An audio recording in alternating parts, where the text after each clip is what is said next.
pun yang investasi baru dalam bentuk janji, belum ada yang melaksanakan. Nah gitu kan. Lalu saudara 40, luar biasa menurut saya, 40 kota selevel Jakarta yang sudah metropolitan seperti itu. Lalu juga pembiayaannya menurut Pak Muhaimin, kalau nanti kita untuk 40 kota itu pembiayaannya itu APBN atau APBD, atau perlukah lembaga khusus seperti tadi ditanyakan oleh panelis melalui moderator. Ini perlu dijawab dulu agar semuanya tidak spekulatif selesai. Baik. Maaf, kami akan kembalikan ke Pak Muhaimin. Mohon tenang, belum selesai. Pak Muhaimin, waktu Anda untuk menanggapi atas tanggapan dari Pak Gibran dan Pak Mahfud. Waktu Anda, silakan. Ya, yang saya sampaikan seperti Jakarta itu memiliki standar upaya sampai menuju Jakarta, di mana tentu kota-kota yang potensial cukup disentuh dengan beberapa anggaran yang menumbuh kembangkan. Misalnya Pontianak, 1 tahun cuma 1 triliun. Bagaimana kalau 1 tahun kita bisa investasikan pengembangan kota hingga 3 triliun, 5 triliun. APBN kita cukup. Apalagi kalau seperti yang sampaikan Pak Gibran tadi, melibatkan berbagai cara pembiayaan yang melibatkan baik itu swasta maupun CSR. Jadi apa yang saya sampaikan selevel Jakarta itu target utama. Tetapi yang lebih penting dari itu adalah infrastruktur yang dibutuhkan dipersiapkan dari potensi yang sudah ada, sehingga dalam waktu singkat kota-kota 40 kota itu benar-benar sudah menggunakan potensi yang sudah dimiliki yang ada. Habis. Harap tenang, nanti kita akan berikan waktu untuk aplaus. Selanjutnya kita akan beralih ke pertanyaan untuk calon wakil presiden nomor urut 2, Bapak Gibran Rakabuming Raka. Tenang. Untuk itu kita akan persilakan panelis Bapak Suharnomo untuk mengambil undian subtema kelima dalam FISPO. Silakan diperlihatkan ke calon wakil presiden dan ke moderator Bapak.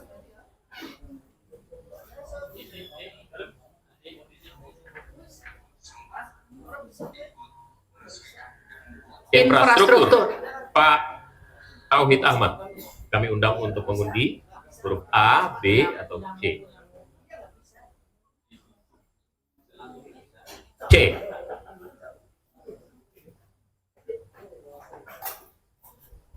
Infrastruktur huruf C. Masih tersegel, Bapak.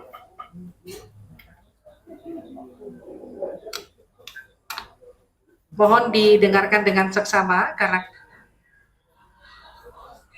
kami hanya akan membacakan 1 kali pertanyaan untuk Bapak Gibran Rakabuming Raka dengan subtema infrastruktur. Dalam 5 tahun biaya infrastruktur pada proyek strategis nasional sebesar 2.385 triliun rupiah dari APBN. Sementara untuk infrastruktur sosial seperti sanitasi dan air bersih masih memprihatinkan.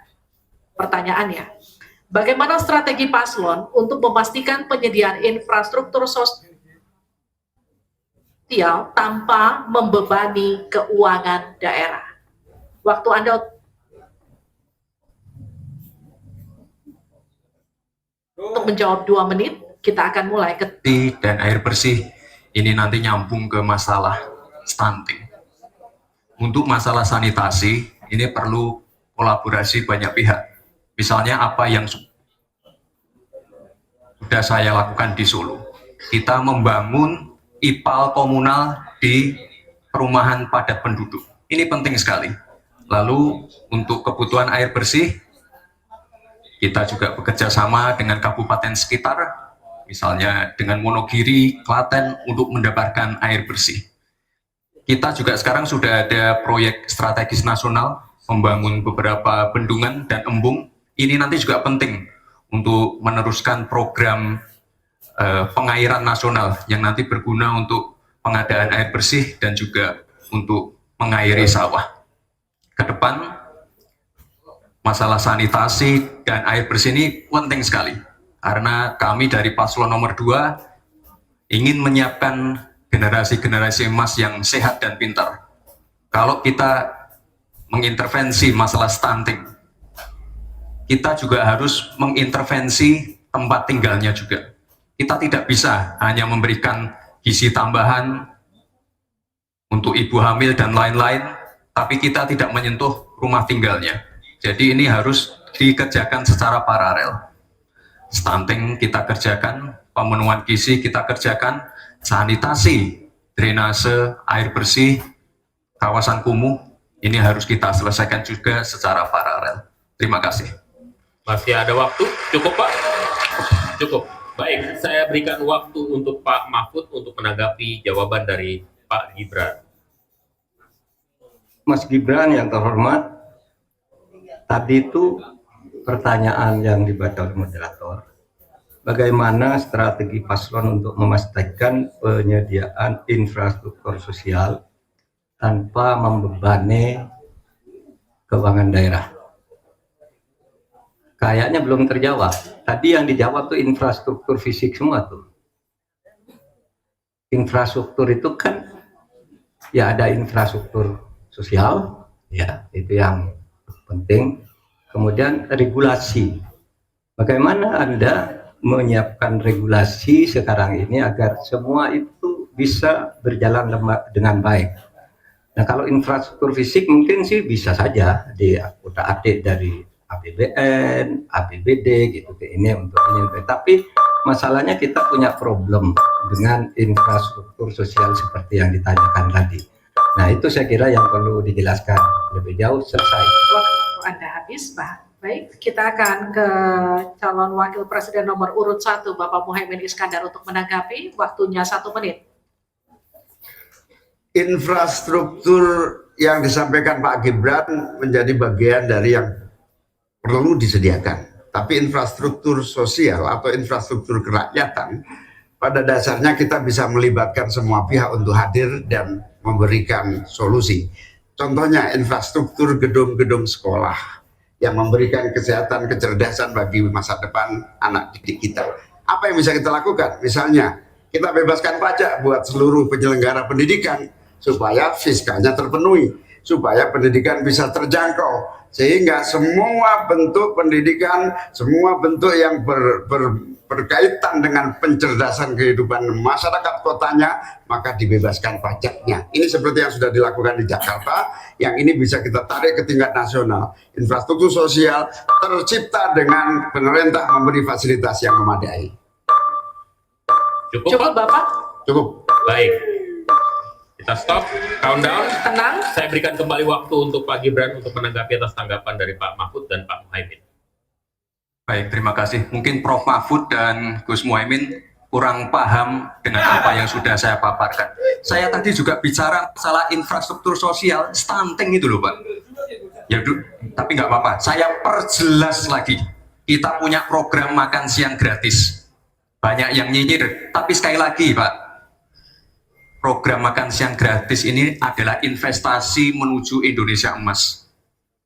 Program makan siang gratis 400T ini adalah stimulan untuk ibu-ibu warteg-warteg, warung-warung, catering-catering yang ada di daerah.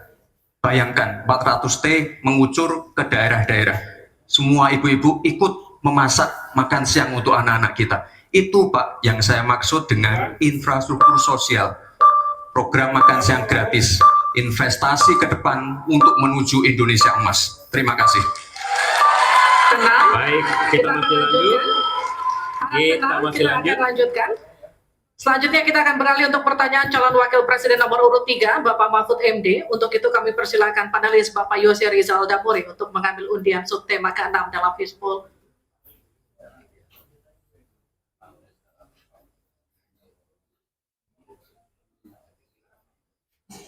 Silakan diperlihatkan ke calon wakil presiden dan ke moderator.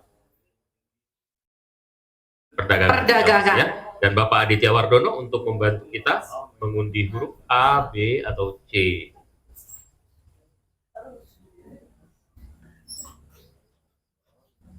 Perdagangan C. Terima kasih. Perdagangan huruf C, Pak Mahfud. Masih tersegel.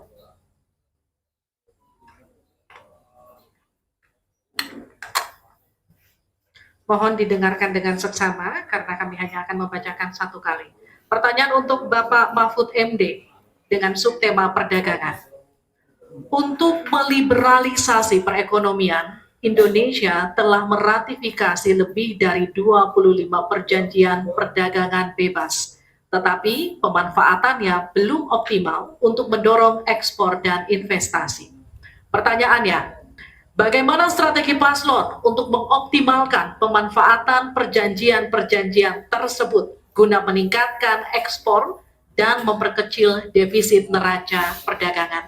Waktu Bapak untuk menjawab 2 menit, kami persilakan ketika Bapak mulai berbicara. Baik, menurut saya untuk mengoptimalkan pemanfaatan perjanjian, saudara sekalian, saya dan Mas Ganjar kebetulan Ganjar Mahfud ini sudah berdiskusi lama tentang ini. Sekurang-kurangnya ada 3 hal yang menjadi strategi kami. Pertama, mengutamakan diplomasi ekonomi. Sehingga para duta besar yang ada di luar negeri itu, menurut Pak Jokowi pada saat awal-awal kami dilantik, duta besar itu adalah duta ekonomi. Optimalkan diplomasi ekonomi dengan negara-negara lain. Yaitu. Kemudian yang kedua, juga kami akan melakukan perdagangan untuk mengintegrasikan perdagangan nasional kita ini ke perdagangan global. Sehingga memenuhi standar-standar internasional untuk setiap apa yang kita punyai, mau dimasukkan ke dunia global itu sudah jelas, standarnya bisa diterima. Gitu. Dan kita juga membuat regulasi di sini, agar tidak misalnya upaya perdagangan kita lalu diblokir atau dicurangi oleh teman-teman kita sendiri, pelaku-pelaku ekonomi di dalam yang berintegrasi atau berkoalisi dengan pejabat-pejabat publik. Kemudian, saudara kalian, kami akan mengutamakan penguatan ekonomi nasional agar ekonomi nasional itu juga bisa tumbuh ke dalam, sehingga nantinya masuk dengan strategi kedua tadi, bahwa kualitas barang dagangan kita itu bisa diterima di luar negeri dan produktif, sehingga juga tidak susah misalnya untuk diterima oleh dunia internasional. Saya kira itu bagian strategi yang sudah kami diskusikan dan selesai. Terima kasih Pak Mahfud. Saya persilakan Pak Muhaimin untuk menanggapi jawaban dari Pak Mahfud tadi. Pak Mahfud, kalau diplomasi sebagai pemasaran itu normatif ya. Ini sudah menjadi pengetahuan umum. Yang paling penting itu adalah bagaimana nyelepet para diplomat berubah wajah menjadi pemasaran yang tangguh. Diplomasi pemasaran yang ekspansif itu tidak kita miliki. Karena memang seluruh cara kerja diplomasi kita masih politik dan sangat normatif. Yang kedua, kita bisa hadir di dalam dunia perdagangan global kalau kualitas produksi dalam negeri kita juga punya standar yang baik. Saya sampai hari ini sangat prihatin, kita tidak ada satupun yang terus mengupgrade secara masif kualitas dan standar, semuanya kayak dibiarkan tumbuh sendiri-sendiri gitu. Tidak ada satu gerakan yang lebih terstruktur, baik dari Menteri Perdagangan, Menteri Koperasi UKM, dalam satu gerakan meningkatkan kualitas berstandar internasional. Cukup Bapak, harap tenang. Selanjutnya kita akan ke calon wakil presiden nomor urut 2, Bapak Gibran Rakabuming Raka untuk menanggapi, waktunya 1 menit, silakan. Baik, terima kasih. Paslon nomor 1 dan 3 sudah bicara masalah diplomasi.